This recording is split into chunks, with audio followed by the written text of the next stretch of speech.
नमस्कार, मैं रीना तिवारी स्वागत करती हूँ अपने YouTube चैनल में। और आज के वीडियो में हम लोग पार्ट नंबर 3 जो है वो पढ़ने वाले हैं। और ये आज का लास्ट इस चैप्टर का वीडियो है। और पैराग्राफ की शुरुआत होती है, we walk down staking lines choked with garbage. तो चलिए देखते हैं।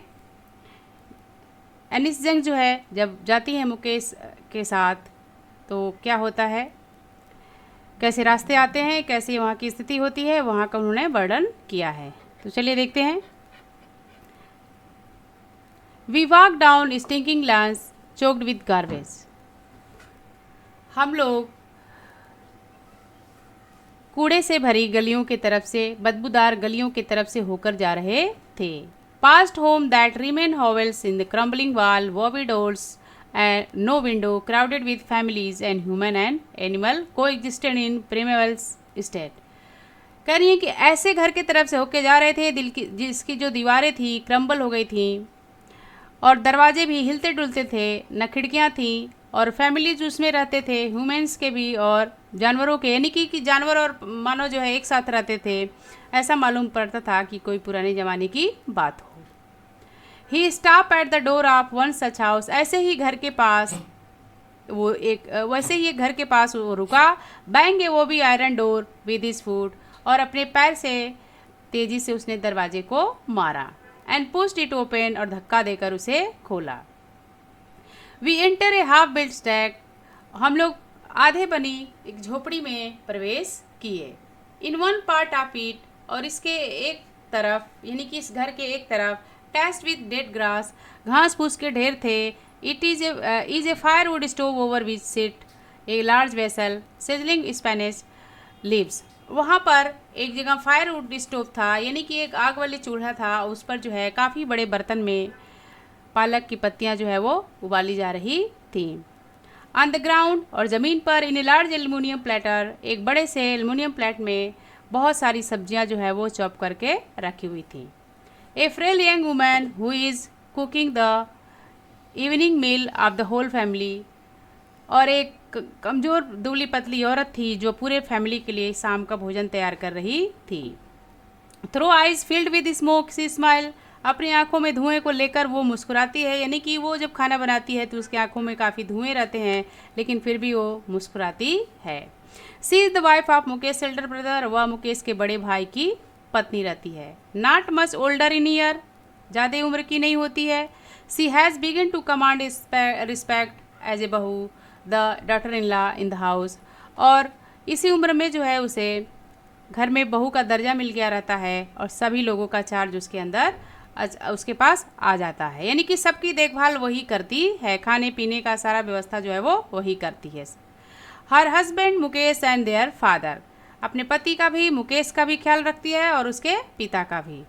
When the older man inter, जब कोई व्यक्ति आता है अंदर, बड़ा आदमी कोई आता है, she gently withdraw behind the broken wall, तो धीरे से वो टूटे फूटे दीवार की तरफ छुप जाती है। And bring her veil closer her face, और घूंघट निकाल लेती है। एज कस्टम डिमांड, जैसा कि रीति रिवाज है, daughter in law must veil their faces before male elder, daughter in law जो होती हैं, बहू जो होती हैं, अपने चेहरे पर घूंघट निकाल लेती हैं जब भी कोई मेल एल्डर जो है उनके सामने आता है। In this case the elder is an improvise bangle maker, और इस तरह से उनके जो बड़े बुजुर्ग हैं वो बैंगल मेकर हैं। Despite long year of hard labour, first as a tailor then bangle maker. बताया जा रहा है कि despite long year of hard labour, इतने कठिन परिश्रम करने के बाद भी, इतने सालों से कठिन परिश्रम करने के बाद भी, फर्स्ट एज ए टेलर, पहले एक टेलर के रूप में, and then a bangle maker, उसके बाद एक चूड़ी बनाने वाले के रूप में। She has failed to renovate a house, वो एक घर भी बना नहीं पाए, सही से सफल नहीं हो पाए बनाने में। And sent his 2 sons to school, अपने 2 बेटों को स्कूल भी नहीं भेज पाए। All he has manage to do in teach them what he know, बस वो उनको यही कर सके कि अपनी कला सिखा सके, कुछ सिखा सके, और वो एक चीज़ थी, वो क्या थी? The art of making bangle, चूड़ियाँ बनाने की कला। तो देखिए इस पैराग्राफ में यही बताया गया था कि आर्थर जो है वो मुकेश के साथ उसके घर जाती हैं और घर में जाने पर जो रास्ते में चीज़ें पड़ती हैं, जो चीज़ें वो देखती हैं उसका वर्णन करती हैं। और यहाँ पर वो मुकेश के घर में उसके बड़े भाई की वाइफ की बात करती हैं, जो कि एक फायरवुड स्टोव पे जो है वो खाना बना रही होती है। तो चलिए देखते हैं आगे क्या होता है। इट इज़ हिज करम his destiny says Mukesh grand mother. Mukesh की दादी माँ कहती हैं ये तो उनका कर्म है, यही उनका भाग्य है। Who has watched her own husband go blind with the dust from polishing the glass of Bengal. जिन्होंने खुद अपने पति को अंधे होते हुए देखा था ग्लास की पॉलिशिंग जब होती है उसके डस्ट से। Can a good given lines ever be broken? She implies born in the caste of Bengal maker they have seen nothing but Bengal। कहा गया है कि जब चूड़ियाँ बनाने वाले के घर में पैदा होते हैं तो उनको बस कुछ और नहीं करना होता है बल्कि चूड़ियाँ ही बनाना पड़ता है। कहती हैं कि क्या इस लाइन को कोई तोड़ सकता है? क्या ये रीति रिवाज जो दिया है भगवान ने, जो ये लाइनेज दिया है, क्या कोई इसे तोड़ सकता है? चूड़ियाँ बनाने की कला जिसको आती है उस घर में पैदा होकर लोग चूड़ियाँ ही तो सिर्फ बना सकते। In the house in the yard in the every other houses every other yard every street in Firozabad. कहीं भी, चाहे वो घर हो या आंगन हो या कोई भी घर का कोई कोना हो, गली हो फिरोजाबाद का। Spiral of Bengal Sunny gold paddy green royal blue pink purple every color born out of the 7 color of the rainbow lie in the mound in unkept yard are piled up the 4 wheels land cart। बताया जा रहा है कि हर जगह चूड़ियाँ दिखाई दे रही हैं, कलरफुल चूड़ियाँ जगह जगह, हरे भरे रंग की चूड़ियाँ जो है, पिंक कलर की चूड़ियाँ, पर्पल कलर की चूड़ियाँ, हर तरह की चूड़ियाँ जो हैं वो काफ़ी माउंड में काफ़ी एक साथ इकट्ठा करके रखी गई रहती हैं। उनका ढेर लगा होता है, कहीं विल्ड हैंडक्राफ्ट पे लगा रहता है। Pushed by young man along the narrow lands, और उसको जो है यंग मैन जो है लेकर जो है वो कार्ट पर लेकर जाते हैं गलियों से होते हुए। नैरो लैंड्स यानी कि पतली सकरी गलियों से होते हुए। And in the dark hutment next to line of flames of flickering oil lamp sit boys and girl with their father and mother. कह रहे हैं कि एक डार्क हार्टमेंट में, एक अंधेरी झोपड़ी में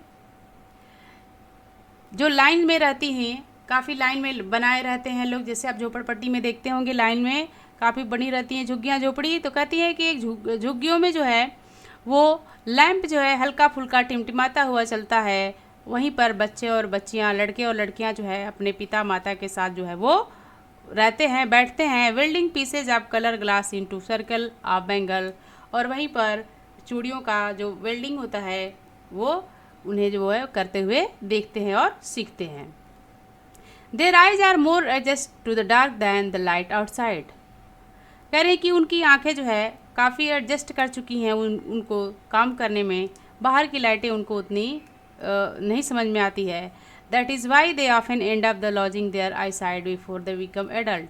और यही वजह है कि वो बाहर की लाइट को ध्यान में ना रखते हुए बस उसी की चमक को देखते देखते एडल्ट होते होते उनकी आंखों की जो रोशनी होती है वो धीरे धीरे ख़त्म होने लगती है।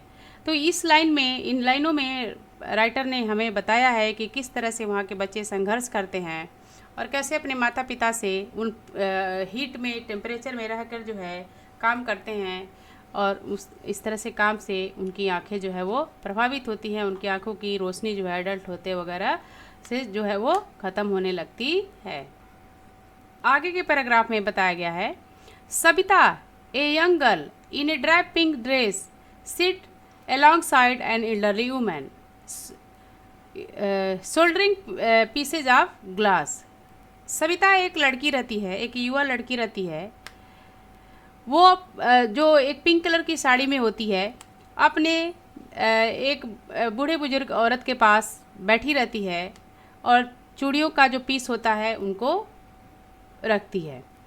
As her hand moves mechanically like a tongs of machine, और उसके हाथ बहुत तेज़ी से चल रहे होते हैं जैसे कि मशीन है। उसके हाथ में इतनी कला थी कि वो चूड़ियों को बहुत ही अच्छे से सजो रही थी, अच्छे से रख रही थी जैसे कोई मशीन हो। I wonder if she knows the sanctity of Bengal she help makes. मैं आश्चर्य में थी कि क्या उसे बेंगल के बारे में कुछ मालूम है या नहीं। जो बेंगल जो होता है किस लिए होता है, क्या इसका सिंबल है, उसको मालूम है कि नहीं, जिस बेंगल को बनाने में वो मदद कर रही है। इट सिंबलाइजेज इंडियन वुमेन्स सुहाग। राइटर बताते हुए कहती हैं कि चूड़ी जो होता है, बेंगल्स जो होता है, भारतीय औरतों के सुहाग का जो है वो सिंबल होता है, प्रतीक होता है। स्पेशलिस्ट ना इन मैरिज, और शादी ब्याह में इसकी पवित्रता जानी जाती है, शादी ब्याह के लिए बहुत ही पवित्र माना जाता है। It will dawn on her suddenly one day when her head is draped with a red veil. It मतलब यहाँ चूड़ियों से आया है। कहा जा रहा है कि जैसे ही वो बड़ी होगी या जब उसका शादी होगा और लाल कलर की घूंघट में आएगी, लाल जोड़े में आएगी, ये चूड़ियाँ खुद उसके हाथों में रहेंगी। Her hand dyed red with henna and red bangles roll on to her wrist. Writer जो है आगे बताते हुए कहती है कि उसके हाथों में हिना लगेगी, मेहंदी लगेगी और लाल कलर की वो चूड़ियाँ जो है वो उसकी कलाइयों में पड़ेंगी। यानी कि राइटर ये कहना चाहती हैं कि एक यंग लड़की है जो अपने एल्डरली वुमेन्स के साथ, अपने बड़े बुजुर्ग महिला के साथ बैठकर जो इतनी कुशलता से चूड़ियों का काम कर रही है, क्या उसे इसका प्रतीक मालूम है, क्या इसके बारे में वो कुछ जानती है। राइटर आगे हमें बताते हुए कहती हैं कि इंडिया में जो है चूड़ी जो है सुहाग का प्रतीक माना जाता है, विवाह में इसका बहुत ही महत्व है। और वो खुद कह रही हैं कि ये जो लड़की अभी काम कर रही है, एक दिन वो भी जो है इन चूड़ियों के बंधन में बंध जाएगी। She will then become a bride, तब वो एक दुल्हन बन जाएगी। Like the old woman beside her who became many years ago, जैसा कि वो जो ओल्ड वुमन उसके पास बैठी हुई हैं, जो बुजुर्ग महिला बैठी हुई हैं, ठीक उनकी ही तरह जो बहुत समय पहले दुल्हन बनी थी। She still has bangle on her wrist, वो बूढ़ी तो हो गई हैं लेकिन अभी भी उनके कलाइयों में चूड़ियाँ हैं। But no light in her eyes, लेकिन उनकी आंखों में अब प्रकाश नहीं है, उनके आंखों में वो चमक नहीं है। आगे वो कहती हैं एक वक्त शेर भर खाना भी नहीं खाया। She says in voice drained of Joy, कह रही हैं कि वो कहती हैं वो औरत कि एक वक्त जो है हम लोग शेर भर खाना भी ठीक से नहीं खाया। She has not enjoy even one full meal in her entire life time. आगे इसी को एक्सप्लेन करते हुए राइटर कहती हैं कि वो जो अभी उन्होंने कहा कि एक वक्त शेर भर खाना भी नहीं खाया, she says in a voice drained of Joy, वो थोड़ी सी ज़्यादा खुश नहीं रहती हैं, थोड़ी खुशियों से कहती हैं, अपनी खुशियों को ध्यान में रखते हुए कि वो थोड़ी से में खुश थी। She has not enjoy even full meal in her entire life time, मतलब ये हुआ कि अपने पूरे लाइफ टाइम में, पूरे संपूर्ण जीवन में कभी उन्होंने भर से खाना नहीं खाया, पूरा भोजन नहीं किया। That's what she has ripped, और इसी बात का उन्हें जो है पछतावा होता है। Her husband and old man with flowing beard says I know nothing except bangles. उनके हस्बैंड और भी जो बड़े बुजुर्ग होते हैं वो यही कहते हैं कि कुछ नहीं जाने, सिर्फ चूड़ियाँ बनाना ही जाने। यानी कि उनके जो हस्बैंड रहते हैं, an old woman with flowing beard, जिनकी बड़ी बड़ी दाढ़ी रहती है, वो कहते हैं कि हमने पूरी ज़िंदगी में कुछ नहीं सीखा सिवाय चूड़ियों के, कुछ भी नहीं देखा, कुछ भी नहीं जाना, सिर्फ चूड़ियों के बारे में ही जाना। All I have done to make house for the family to live in, और बस एक ही चीज़ किया कि फैमिली के रहने लायक एक छोटा सा जो घर जो है वो बनाया है। Hearing him one wonder if he has achieve what many have failed in their life time. यह सुनकर तो ये लगता है कि उन्होंने वो चीज़ हासिल कर ली है जो कई लोग जो है हासिल करने में असफल हो गए हैं। He has a roof over his head, कम से कम उनके सर पे छत तो है। तो राइटर इसमें जो है चूड़ियों की महत्ता को बताती हैं और उसके बाद बताती हैं कि मुकेश के घर कम से कम छत तो है, जो कई लोगों के पास नसीब नहीं होता है। आगे देखिए, the cry of not having money to do anything except carry the business to making bangles, not even enough to eat ring in every home. कहा जा रहा है the cry of not having money to do anything, कह रहे हैं कि पैसे की किल्लत है उसके बारे में बताया गया है कि वो सिर्फ पैसे जो है उनके पास कम है, बस चूड़ियाँ बनाने का काम थोड़ा बहुत कर लेते हैं। Not even enough to eat, पर्याप्त उनको खाने को भी नहीं मिलता है। रिंग इन एवरी होम, और ऐसे ही प्रतिक्रिया हर घर में चलती रहती है। The young man echoes in the lament their children, जो यंग मैन होते हैं वो अपने बड़े बुजुर्गों के बारे में बिलाप करते हैं, बातें करते हैं। Little has moved with time it seems in Firozabad, और छोटे जो हैं समय के साथ फिरोजाबाद की स्थिति के बारे में बात करते हैं। Years of mind numbing toil have killed all initiative and the ability of to dream. कह रहे हैं कि जितनी फिरोजाबाद की जो गलियां हैं, फिरोजाबाद में जो कार्य हो रहे हैं, जो जिस व्यवसाय से वो लोग जुड़े हैं, इस तरह से कई लोगों की योग्यता और क्षमता जो है उन्हीं में जो है वो खो गई है। यानी कि उनके अंदर, उनके बच्चों के अंदर बहुत सारी प्रतिभा होती है, ड्रीम्स होते हैं, लेकिन फिरोजाबाद में रहने का मतलब सिर्फ चूड़ियाँ बनाना होता है। तो इस तरह से वो इसी में खोए रहते हैं। आगे ऑथर पूछती हैं, why not organise yourself into cooperative? I ask a group of young men who have fallen into the vicious circle of middlemen who has trapped their fathers and forefathers. Writer कहती हैं कि मैंने कुछ लोगों से पूछा, कुछ young man थे, मैंने उनसे पूछा कि क्यों नहीं अपना तुम लोग कोऑपरेटिव ऑर्गेनाइज करते हो, क्यों नहीं अपना जो है वो संस्था बनाते हो।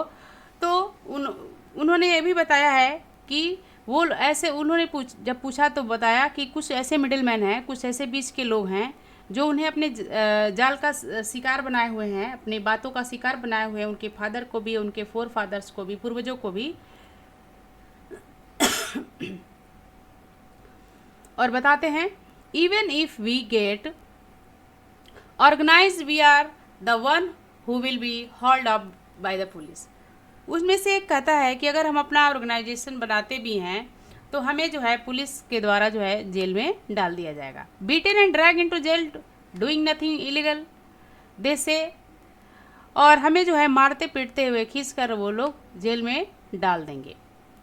There is no leader among them, उनके लोगों के बीच में कोई लीडर भी नहीं है, कोई नेतृत्व करने वाला भी नहीं है। No one who could help them to see thing differently, और कोई ऐसा व्यक्ति भी नहीं है कि जो उन्हें ऐसा देखे कि वो थोड़ा सा अलग होकर सोचे, चूड़ियाँ बनाने के अलावा कुछ और काम कर सके, कुछ बिजनेस व्यापार कर सके, कुछ विकास की और बातें कर सके। Their father are as tired as they are, उनके माता पिता भी थक गए थे जितना कि वो थके थे। They talk endlessly in a spiral that move from poverty to apathy greed and injustice, वे जो है इन्हीं सब चीज़ों पर जो है वो बातें कर रहे थे, अपनी गरीबी पर, अपने अन्याय पर। राइटर आगे कहती हैं, लिसनिंग टू देम, उनको सुनते हुए या उनको सुनकर, आई सी टू डिस्टिंक्ट वर्ल्ड, मैंने दो अलग अलग दुनिया को देखा। वन ऑफ द फैमिली काट इन ए वेव्स ऑफ पॉवर्टी, एक ऐसा परिवार जो गरीबी के जाल में फंसे हैं, burden by the stigma of caste which they harbour, या फिर उस कास्ट के बारे में सोच रहे हैं, उस काम के बारे में सोच रहे हैं जिसमें उन्होंने जन्म लिया है। एंड द अदर विशेष circle of sahukar the middle man, और एक मैंने उन साहूकार के बारे में सुना, मिडिल मैन के बारे में सुना, द पुलिसमैन के बारे में, and the keeper of law, और कीपर ऑफ लॉ यानी कि जो रखवाले होते हैं कानून के। And the politician together they have impose the baggage of the child that can not put down, बताया जा रहा है कि ऐसा बच्चों के ऊपर जो है उन्होंने ऐसी भार रख दी है जिसको ख़त्म नहीं किया जा सकता। Before he is aware he accept its naturally as his father, कहा जा रहा है कि जब तक बच्चे अपने बारे में जागरूक होते, कुछ करने के लिए, कुछ ड्रीम देखने के लिए, तब तक वो अपने पिता के, अपने ख़ानदान के व्यवसाय को जो है वो अपना लेते हैं। यानी कि राइटर ये कहना चाहती हैं कि माहौल ऐसा है कि बस पीढ़ी दर पीढ़ी वही काम चलता आ रहा है, कोई उन्हें विकास के मार्ग पर नहीं ले जाता है, और जब तक बच्चे जो है थोड़ी से मैच्योर होते हैं तब तक वो अपने पुरखों का जो काम है वही संभालने लगते हैं। To do anything else would mean to dare, अगर कुछ करना है, दूसरी चीज़ें अगर करनी है, उसका मतलब है काफ़ी हिम्मती होना, साहस से भरा होना, बहुत बड़ा डेयर होना। And daring not to part of his growing up, और साहसी जो है उनके जीवन का हिस्सा इस समय नहीं है। When I sense of A flash of in it Mukesh I I am cheered. कह रहे हैं कि राइटर कहती हैं कि when I senses A flash of it in Mukesh, जब मैंने मुकेश में उसकी एक झलक देखी, यानी कि मुकेश में कुछ अलग करने की जब मैंने एक झलक देखी, आई एम चीयर्ड, तो मैं बहुत ही प्रसन्न हुई। क्योंकि देखिए मुकेश चाहता है कि वो मोटर मैकेनिक बनेगा, वो चूड़ियाँ नहीं बनाएगा। तो ये बात जब राइटर को याद आता है, ऑथर को याद आता है, तो कहती हैं कि मुकेश में एक अलग चमक देखकर जो है, इस तरह की सेंस को देखकर मुझे बहुत प्रसन्नता हुई। I want to be the motor mechanic, उसने एक बार कहा था I want to be a motor mechanic, कि मैं मोटर मैकेनिक बनना चाहता हूँ। ही रिपीट्स, वो बार बार कहता है, जब भी उसे मन में आता है इस ख्याल को वो कहता रहता है, रिपीट करता रहता है, I want to be motor mechanic. He will go to garbage and learn, कि वह गरज जाएगा और सीखेगा, यानी कि गाड़ियाँ जो है वो चलाना जो है वो सीखेगा, बनाना सीखेगा। But the garage is a long way from his home, लेकिन जो गैराज था वो उसके घर से काफ़ी दूर था। आई विल वॉक, मैं पैदल चला जाऊँगा। ही इंसिस्ट, वह जोर देकर कहता है कि अगर गैराज हमारे घर से दूर है तो मैं पैदल चला जाऊँगा। Do you also dream of flying a plane, writer उससे कहती हैं कि क्या तुम प्लेन भी उड़ाना चाहते हो, कभी प्लेन उड़ाने का सपना देखते हो। तो देखिए वो सपने उतना बड़ा नहीं देखता है, जितना वो देख सकता था उतना ही देखा है। तो जब राइटर उससे पूछती हैं do you also dream of flying a plane, क्या तुम प्लेन उड़ाने के भी सपने देखते हो, ही सडनली साइलेंट, तो एकदम चुप हो जाता है, एकदम चुप होकर कहता है नो, ही से स्टेयरिंग एट द ग्राउंड, वो ज़मीन पर देखते हुए कहता है, वो ऊपर नहीं देखता है, वो ज़मीन पर देखते हुए कहता है कि नहीं। क्यों कहता है ये भी देख लीजिए रीजन उसका। In his small murmur there is an embarrassment that has not a turn to regret, वो थोड़ा मरमर करता है, यानी कि हल्की फुल्की साउंड निकालता है, धीरे धीरे बोलता है कि नहीं चलाना चाहता हूँ, और उसमें कोई शर्मिंदगी नाम की चीज़ जो है वो, there is an embarrassment that has not a turn to regret, वो शर्मिंदगी थी लेकिन उससे उसको कोई पछतावा नहीं था। He is content to dream of car, वो कार के ड्रीम से ही, कार चलाने मोटर मैकेनिक बनने के ड्रीम से ही वो संतुष्ट था। That he sees hurtling down the street of his town, जिसको वो अपने गलियों में आते जाते देखता था।